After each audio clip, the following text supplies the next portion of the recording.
اللهم لك الحمد كما أنت أهله فصل على محمد كما أنت أهله وافعل بنا ما أنت أهله إنك أهل التقوى وأهل المغفرة. سبحان الله وبحمده عدد خلقه ورضا نفسه وزنة عرشه ومداد كلماته. خواتین و حضرات، رمضان المبارک کا مہینہ اللہ جل شانہ کی فضل سے اور اللہ کا احسان، اللہ جل شانہ ہمیں آپ کو روزہ رکھنے کی توفیق دے رہے ہیں۔ یہ وہ مہینہ ہے جس میں قرآن کا نزول ہوا، بلکہ نہ صرف یہ کہ قرآن کا بلکہ باقی بھی جتنی آسمانی کتابیں ہیں، اور رمضان المبارک ہی میں اللہ جل شانہ نے اپنے مختلف نبیوں اور پیغمبروں کو بھیجیں۔ پھر اس کے پہلے 10 دن رحمت کے ہوتے ہیں، اگلے 10 دن مغفرت کے ہوتے ہیں، اور پھر آخری 10 دن جہنم سے خلاصی کے۔ پہلے 10 دن رحمتوں کے کہ اللہ کی رحمت اپنے بندوں کی طرف بہت خاص طریقے سے متوجہ رہتی ہے۔ وہ لوگ جو سارا سال گناہوں میں اپنی زندگی گزارتے ہیں، اللہ کی نافرمانی میں زندگی گزارتے ہیں، اس مہینے میں آ کے وہ بھی روزہ رکھنے لگتے ہیں۔ ایک آدمی جو تمام ہر قسم کی برائی میں مبتلا ہے، اس مہینے کے تقدس میں آ کے تو وہ اپنے آپ کو ان برائیوں سے حتی الامکان روک لیتا ہے، پھر روزہ رکھتا ہے اللہ کو راضی کرنے کے لیے۔ تو یہ اللہ کی رحمت ہے، کیونکہ اللہ جل شانہ فرما رہے ہیں لا حول ولا قوت الا باللہ، نہیں کر سکتے تم کوئی نیکی جب تک ہماری مرضی نہ ہو، نہیں بچ سکتے جب تم کسی ایسی برائی سے جب تک ہماری مرضی نہ ہو۔ تو اللہ کی رحمتوں کا یہ عشرہ میرے سامنے ایک حدیث مبارکہ ہے، یہ میں سب سے پہلے اپنی ذات کو سنا رہا ہوں، یہ میں اپنے آپ کو سامنے رکھتے ہوئے، اپنی ذات کو کسوٹی پر رکھتے ہوئے یہ حدیث پڑھ رہا ہوں، میرے ساتھ آپ بھی سنیے۔ حضور اقدس صلی اللہ علیہ وسلم کا ارشاد ہے کہ روزہ آدمی کے لیے ڈھال ہے، روزہ آدمی کے لیے ڈھال ہے جب تک اس کو پھاڑ نہ ڈالے، جب تک کہ وہ اس کو پھاڑ نہ ڈالے۔ فائدے میں حضرت مولانا زکریا رحمۃ اللہ علیہ فرماتے ہیں، یہ اپنے وقت کے بہت بڑے شیخ الحدیث تھے، فرماتے ہیں کہ ڈھال ہونے کا مطلب یہ ہے کہ جیسے آدمی ڈھال سے اپنی حفاظت کرتا ہے، اسی طرح روزے بھی اپنے دشمن شیطان سے، روزے سے بھی اپنے دشمن شیطان سے حفاظت ہوتی ہے۔ جیسے انسان اپنے ڈھال سے حفاظت کرتا ہے، ویسے ہی اپنے سب سے بڑے دشمن شیطان سے روزہ انسان کی حفاظت کرتا ہے۔ ایک روایت میں آیا ہے کہ روزہ حفاظت ہے اللہ کے عذاب سے، دوسری روایت میں ہے کہ روزہ جہنم سے حفاظت کرتا ہے۔ یعنی آدمی، کیونکہ روزے کی حالت میں آدمی اپنے آپ کو گناہوں سے روکتا ہے، اس وجہ سے اللہ کے غضب سے اور اللہ کے عذاب سے اس کی حفاظت ہوتی ہے۔ ایک روایت میں وارد ہوا ہے کہ کسی نے عرض کیا، یا رسول اللہ صلی اللہ علیہ وسلم، روزہ کس چیز سے پھٹ جاتا ہے؟ فرمایا کہ آپ صلی اللہ علیہ وسلم نے فرمایا کہ جھوٹ اور غیبت سے، جھوٹ اور غیبت سے۔ ان دونوں روایتوں میں اور اسی طرح اور بھی متعدد روایات میں روزے میں اس قسم کے امور سے بچنے کی تاکید آئی ہے، اور روزے کا گویا ضائع کر دینا اس کو قرار دیا گیا ہے کہ آدمی جھوٹ اور غیبت میں ملوث ہو۔ ہمارے اس زمانے میں روزے کے کاٹنے کے لیے، ہم آج کل روزہ کاٹنے کے لیے کہ کسی طریقے سے وقت کٹ جائے ہیں، یہ بھوک کا ٹائم کٹ جائے، آپس میں خوشگپیاں مارتے ہیں، اس اوائی توائی میں ہم کسی کا لوگوں کا ذکر شروع کر دیتے ہیں، فلاں ایسا ہے، فلاں ایسا ہے، فلاں ایسا ہے، فلاں عورتیں آپس میں بیٹھ کے فلاں ایسی ہیں، فلاں ایسی ہیں۔ کچھ لوگ غیبت کا مطلب نہیں سمجھتے۔ میں نے ایک صاحب، ہم اپنے ایک بزرگ کے پاس بیٹھے ہوئے تھے، تو ایک صاحب نے کسی کا قصہ شروع کیا اور کہا، حضرت میں آپ کو ایک بات بتانا چاہتا ہوں، اس میں ان کی کوئی برائی نہیں ہے، لیکن یہ میں بات آپ کو بتانا چاہتا ہوں۔ تو وہ ہمارے جو شیخ تھے انہوں نے ان کو روک دیا، کہا غیبت میں برائی کرنا ضروری نہیں ہے، کسی کی بھی بات کسی کے پیچھے کی جائے یہ غیبت ہے، اس کے منہ پہ کرو، کسی کی بھی بات کسی کے۔ میں یہ سوچتا ہوں، ایک دن میں نے بیٹھ کے یہ بات سوچی تو میں نے کہا کہ یار واقعی، جیسے میں فرض کریے میں آپ سے کہوں، یار بات سننا، وہ اس کو جانتے ہو؟ اتنا کہنا ہی اب آپ اپنے آپ سے پوچھئے، اپنے آپ سے بات کیجئے کہ اگر اتنی سی ہی کوئی بات کوئی یہ کہے آپ کے بارے میں کسی اور کو، یار تو اس کو عامر کو جانتا ہے اور آپ عامر صاحب ہیں، تو آپ کو کتنا عجیب لگے گا یار، یا آپ کو بات ہی بڑی عجیب لگے گی، پتہ نہیں میرے بارے میں کیا بات کرنے والا ہے۔ تو کسی کی بات کسی کے پیچھے کرنا ہی غیبت ہے ایک دفعہ۔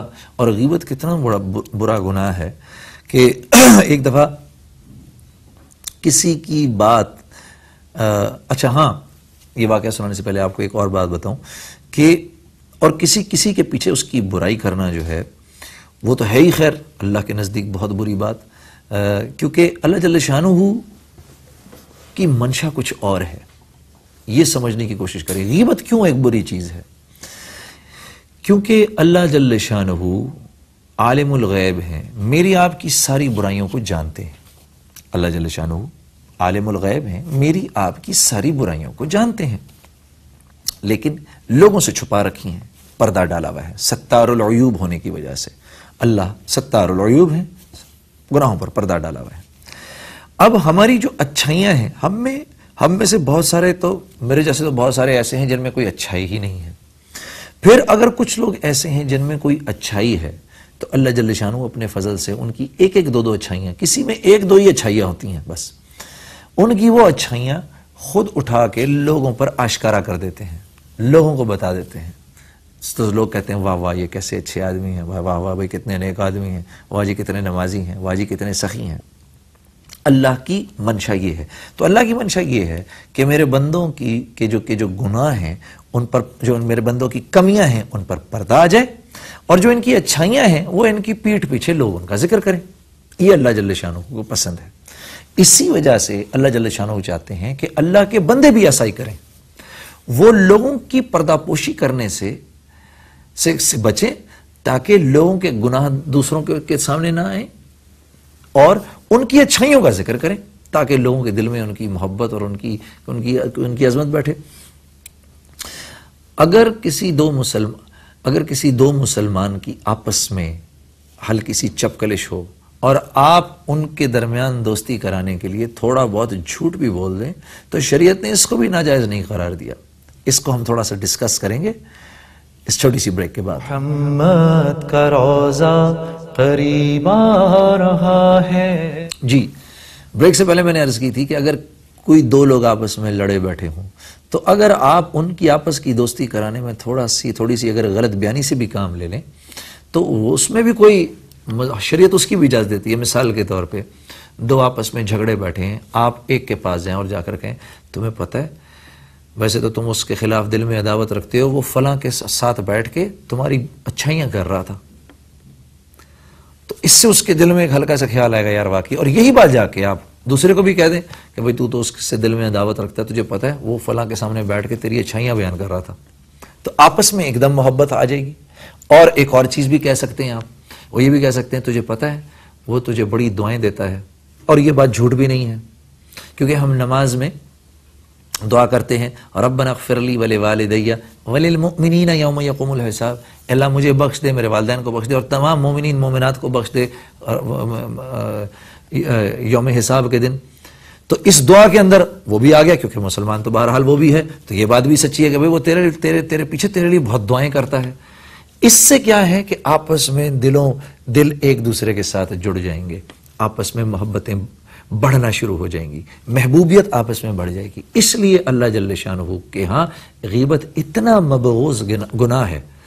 ہم کبھی کبھار کہتے ہیں نا اب یار میں غیبت نہیں کر رہا، میں جو تجھے بات اس کے بارے میں بتا رہا ہوں وہ سچ ہے۔ ارے بھائی سچ یقیناً ہوگی، یہ کوئی اس بات سے انکار نہیں کر رہا، لیکن اس دنیا میں کون ہے ایسا جو گناہوں سے پاک ہو؟ ایک دفعہ حضرت عیسیٰ علیہ السلام کے دور میں آپ کی بستی میں لوگوں نے ایک فاحشہ عورت کے اوپر پتھر مارنے شروع کر دیے، تو حضرت عیسیٰ علیہ السلام بیچ میں آ گئے اور کہا اور فرمایا اس عورت پر پہلا پتھر وہ مارے گا جس کو اس بات کا یقین ہو کہ اس نے ساری زندگی کبھی کوئی گناہ نہیں کیا۔ اب کوئی پتھر مارنے والا نہیں تھا، ہم میں سے ہر ایک برا ہے، ہم میں سے ہر ایک میں کمیاں ہیں، ہم میں سے ہر ایک میں برائیاں ہیں۔ تو اگر ہم یہ چاہتے ہیں کہ اللہ جل شانہ ہماری پردہ پوشی کرے تو ہمارے لیے ضروری ہے کہ ہم اگلے کی بھی پردہ پوشی کریں۔ ایک بدو نے آ کے آپ صلی اللہ علیہ وسلم سے یہ عرض کی، کہا یا رسول اللہ صلی اللہ علیہ وسلم میں چاہتا ہوں اللہ میری پردہ پوشی فرمائے، تو کہا اوروں کی پردہ دری سے اپنے آپ کو دور رکھو، اللہ جل شانہ تمہاری پردہ پوشی فرمائیں گے۔ غیبت اس لیے اتنا برا ہے اتنا برا گناہ ہے. ایک دفعہ ایک بزرگ کے پاس ایک آدمی آیا, کہا حضرت مجھے پاک کریں, مجھ سے بہت بڑا گناہ ہو گیا. فرمایا کیا ہوا؟ اور رونا شروع کر دیا, حضرت مجھے پاک کریں, مجھ سے بہت بڑا گناہ ہو گیا, حضرت مجھے پاک کریں, مجھ سے بہت بڑا گناہ. وہ پریشان ہو گئے, بول ہوا کیا؟ کہا حضرت بدکاری ہو گئی مجھ سے. تو فرمایا ارے تو نے تو مجھے ڈرا ہی دیا تھا, میں سمجھا تو نے غیبت کی ہے. کیونکہ یہ ہر گناہ جو ہے, یہ اس قسم کے گناہ تو اللہ سے معافی کے اندر میں معاف کر دیے جائیں گے, لیکن غیبت ایک ایسا گناہ ہے کہ اگر ہم نے کسی کی غیبت کی ہے تو جب تک اس کے پاس جا کر خود معافی نہیں مانگیں گے اس وقت تک وہ گناہ معاف نہیں ہوگا. یہ اتنا برا گناہ ہے, اتنا اللہ کے نزدیک مبغوض ہے. اور ہم اگلے کی جب برائی بیان کر رہے ہوتے ہیں اور اگر وہ برائی اس میں موجود ہو, باوجود اس کے کہ ہم سچ بول رہے ہوتے ہیں, پھر بھی ممانعت ہے. اور اگر کسی کے اوپر کوئی جھوٹ بات کی تو یہ تو بہتان باندھ دیا, یہ اس سے بڑا گناہ ہے. کسی کی غلط برائی کسی کو جا کے بیان کرنی شروع کر دی تو اتنا برا گناہ ہے. اور بعض علماء حضرات کے نزدیک تو ادھر آپ نے روزے کی حالت میں کسی کی غیبت کی, ادھر آپ کا روزہ ٹوٹ گیا, وہ تو کہتے ہیں کہ روزہ ہی ٹوٹ گیا. لیکن جو جمہور جو امت میں جو ویسے جو زیادہ تر جو ہے وہ یہ بات جو ہے علماء کے نزدیک مانی جاتی ہے کہ بھئی روزے کی حالت میں جس نے غیبت کی یا جھوٹ بولا وہ روزے کے تقدس کو تو یقیناً پامال کر گیا. اسی طرح جھوٹ بھی اتنا ہی بڑا گناہ ہے, جھوٹ بھی اتنا ہی بڑا گناہ ہے. ایک صحابی نے آپ صلی اللہ علیہ وسلم سے پوچھا یا رسول اللہ صلی اللہ علیہ وسلم مسلمان بزدل ہو سکتا ہے؟ فرمایا ہاں ہو سکتا ہے. پوچھا یا رسول اللہ صلی اللہ علیہ وسلم مسلمان بخیل ہو سکتا ہے؟ کہا ہاں بخیل ہو سکتا ہے. پوچھا یا رسول اللہ صلی اللہ علیہ وسلم مسلمان جھوٹا ہو سکتا ہے؟ فرمایا نہیں, مسلمان جھوٹ نہیں بول سکتا. میں آج اپنے بارے میں سوچ رہا تھا کہ تیری زندگی کے اندر تیری زبان سے کتنا جھوٹ نکلتا ہے جنید, کتنا جھوٹ نکلتا ہے. شاید سچ اتنا نہیں نکلتا جتنا تیری زبان سے جھوٹ نکلتا ہے. تو اس زمرے میں تو میں آپ صلی اللہ علیہ وسلم کو قیامت کے دن کیا منہ دکھاؤں گا؟ جب آپ صلی اللہ علیہ وسلم نظر آئیں گے روز محشر میں, میدان محشر میں جب آپ کھڑے ہوں گے, میں کیا منہ دکھاؤں گا آپ صلی اللہ علیہ وسلم کو؟ آپ صلی اللہ علیہ وسلم تو فرما رہے ہیں مسلمان جھوٹ بول ہی نہیں سکتا اور میرے منہ سے اتنا جھوٹ نکلتا ہے. تو میرے عزیزوں اس بات کا خاص خیال رکھو.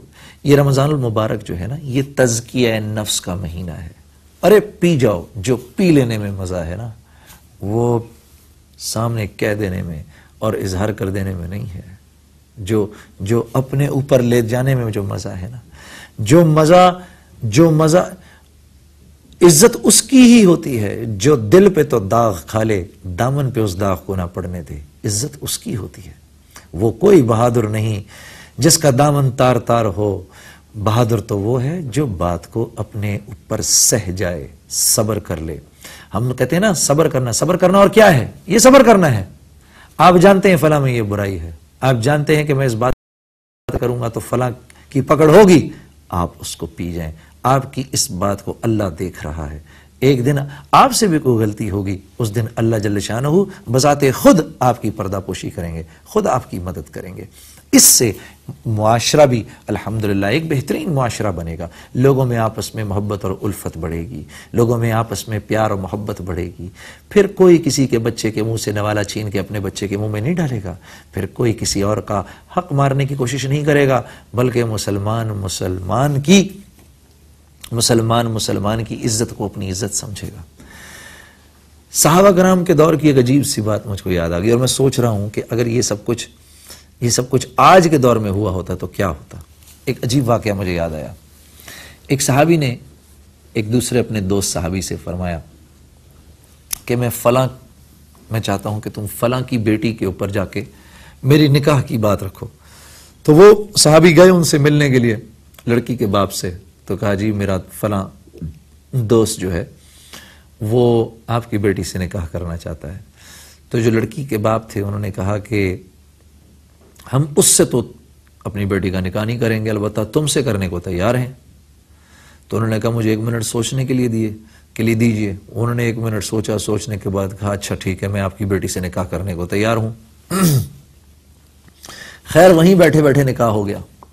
اور اس زمانے میں تو زندگی بہت آسان تھی, میری تمہاری طرح تھوڑی کہ جب تک کسی غریب کا پورا گھر نہ بک جائے اس وقت تک شادی نہ ہو. نکاح ہوتا تھا ایک حلال چیز تھی اللہ کی طرف سے, اس کو صحابہ کرام ویسے ہی کیا کرتے تھے, اسی لیے ان کی زندگیوں میں سکون چین اور اطمینان تھا. خیر جی, وہاں پر نکاح ہو گیا. اب وہ صحابی باہر نکلے اور اپنے دوست کے پاس آئے اور آ کے ان سے عرض کی, بھائی بات یہ ہے کہ میں بات تو تیرے ہی نکاح کی, تیرا ہی پیغام لے کر گیا تھا. وہاں جا کر لڑکی والوں میں جو لڑکی کا والد تھا اس نے کہا جی میں اس سے تو نہیں, آپ سے کرنے کو تیار ہوں. تو بھائی نکاح میں کرایا. تو ان صحابی نے کہا مجھے معاف کر دیجئے, وہ لڑکی آپ کے نصیب کی تھی اور میں اس پہ نظر ڈالے بیٹھا تھا. کیسے یہ محبت, الفت, ایسے اخلاق یہ ان حضرات میں کہاں سے پیدا ہو گئے, کہاں سے پیدا ہو گئے, جو کہ جن کی بد اخلاقی اور بد کرداری کی مثالیں دی جاتی تھیں آپ صلی اللہ علیہ وسلم کے آنے سے پہلے, جن پر کوئی حکومت کرنے کو تیار نہیں تھا, جو جتنا بڑا بدکار تھا وہ اتنی بڑی فخر کی نظر سے دیکھا جاتا تھا, جو جتنا بڑا جواری اور شرابی تھا اس کی اتنی معاشرے میں عزت تھی, جو زمین پر پڑے ہوئے دشمن کا خون چاٹا کرتے تھے, جن میں اس بات پر 100 سال تک لڑائیاں ہوتی تھی کہ تیرے اونٹ نے میرے اونٹ سے پہلے پانی کیسے پی لیا. ان میں یہ اخلاقیات کہاں سے آ گئے؟ میرے عزیزوں, ان حضرات نے محنت کی, اپنے اخلاقیات پر محنت کی. اچھے اخلاق پیدا کرنا سب سے بڑی ہمت کی بات ہے. وَاصْبِرْ عَلَى مَا أَصَابَكَ. حضرت لقمان حکیم اپنے بیٹے کو یہ تاکید کر رہے ہیں. انشاءاللہ اگلے پروگرام کے اندر میں اس بات کو خوب ذرا ڈیٹیل کے اندر آپ کو ڈسکس کر کے بتاؤں گا. اگلا پروگرام نہ مس کریے گا. وَاصْبِرْ عَلَى مَا أَصَابَكَ. اے میرے بچے اچھے اخلاق پیدا کر. إِنَّ ذَلِكَ مِنْ عَزْمِ الْأُمُورِ. اور میں جانتا ہوں یہ بڑی ہمت کی بات ہے. انشاءاللہ اس کو ہم انشاءاللہ نیکسٹ پروگرام کے اندر اور ڈیٹیل کے اندر ڈسکس کریں گے. تو میں کہنا یہ چاہ رہا تھا کہ اپنے روزے کی حفاظت کرو, اپنے روزے کی حفاظت کرو. مشائخ نے روزے کے آداب میں 6 امور تحریر فرمائے ہیں, وہ میں آپ کے سامنے بھی پڑھتا ہوں. روزے دار کو ان کا اہتمام ضروری ہے. اول, نگاہ کی حفاظت, کہ کسی بے محل جگہ پر نہ پڑے, حتیٰ کہ کہتے ہیں کہ بیوی پر بھی شہوت کی نگاہ نہ پڑے. پھر اجنبی کا کیا ذکر, اور اسی طرح کسی لہو و لعب وغیرہ ناجائز جگہ نہ پڑے, یعنی کسی فضول سے کام کے اندر آپ کا وقت ضائع نہ ہو.